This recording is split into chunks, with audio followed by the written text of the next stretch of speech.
everyone, I'm back with another video, this time another blog tour participation, and this video, I've used this a lot of times, is about Hope Nation by Dr. Rose Brock.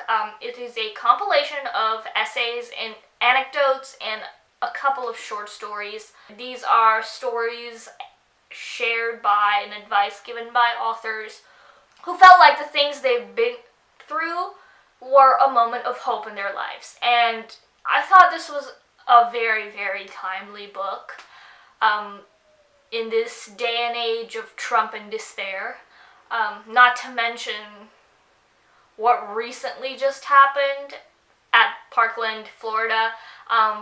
Coincidence, but it's coming out soon enough, and I think this would be a book that definitely everyone needs to pick up just to feel like there's something in the world to hope for. So there's 24 authors, a lot of big names. I've only read 10 out of 24, so don't take my review as 100% official on every single author. I've read the ones that I was looking forward to, which is Renée Ahdieh, Libba Bray, where else? David Levithan, Marie Lu, Julie Murphy, Jason Reynolds, Aisha Saeed, Nick Stone, Angie Thomas, and Nicola Yoon. Those are the ones I have read, and I'm still planning on reading Ali Carter and Ali Condi. Like, they're the ones that I know, and they're the ones that I was very excited to read when I heard this book was coming out. The rest of them, I've only heard of a couple of them, but I will read them in time. I think one I will definitely not read, and that is James Dashner. After the whole sexual assault allegations thing came out, I'm not even going to touch his chapter. You might have something interesting to say, but I don't want to hear it. I don't blame the book for having it in here. I'm sure all of the books have been printed, so there's no way of, like, fixing that now. So the first print, at least, is where it's at. But I definitely will be judging if the next prints don't take out his chapter, because in a book of hope, having a sexual predator sours the tone. But again, like, it's too early for that. I tend to think ahead and judge ahead.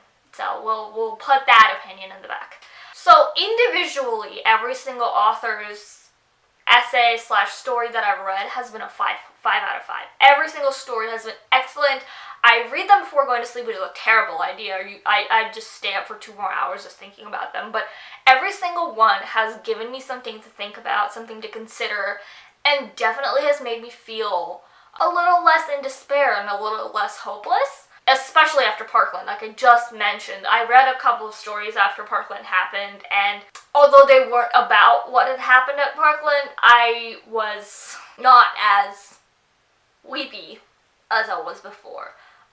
There were other things that I felt like I could do after reading those chapters, which is, I think, an excellent, excellent thing to say about this book and about this anthology, that they actually feel like a ray of positivity.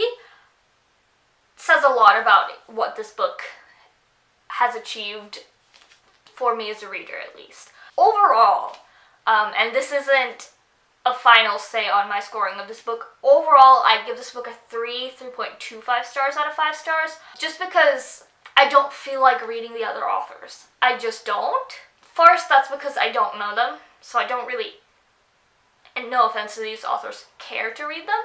And second, because this isn't a story, this isn't a book that you can read sequentially. I feel like if I had read it sequentially, I would not have even gotten through as many as I did. I made the snap decision to just pick and choose authors that I wanted to read, and that actually made me enjoy this book much more. So, in that sense, I think my docking of like 2.5, 2.75 points was because past a certain number of authors, there isn't really much interest in reading this book. It says more bad things about me than it does about the book. There's also huge processing time for a lot of these stories. They're very heavy doses of feeling, definitely a lot of triggers, I'd say. The ones that I know, there's an auto accident trigger, trigger for Islamophobia, trigger for racism, trigger for slurs. I think those are all that I can think of from the stories that I've read. The other stories, there's probably other triggers that I do not know. So if you want to know what those triggers are, probably find another person who's read the entire book. I'm not doing a good job in this video, but I feel like what I have to say is something, at least. So overall, I think Hope Nation is a wonderful, wonderful book. It is inspiring, it is thought-provoking, it is interesting, it is timely, very, very timely, and it hits the nail on the head in terms of what it's trying to achieve. It's super profound and super timely, and I think for a young demographic, for teens who read this book, this is going to be something to light the fire, to get them wanting to work towards change. And it is exceptional and beautiful, and I'm so glad I got the chance to read this book. I think for the rest of the stories, what's going to happen is I'm going to pick them up as I feel like I need something to be a pick-me-up. Definitely recommend people purchase this because it is so, so important. So important. Thank you to Penguin Team for sending me this copy for review, and thank you guys for watching. I don't really have an ending, so I don't know what I'm saying, but yeah, good book, good content, great stories. That is all. I am pissed off with myself. You know why? Because I'd planned for 2 days before I sat down to film this to wear my Stick It to the Man shirt that I got from the Broadway performance of School of Rock. And it's so perfect for this book, and I didn't wear it.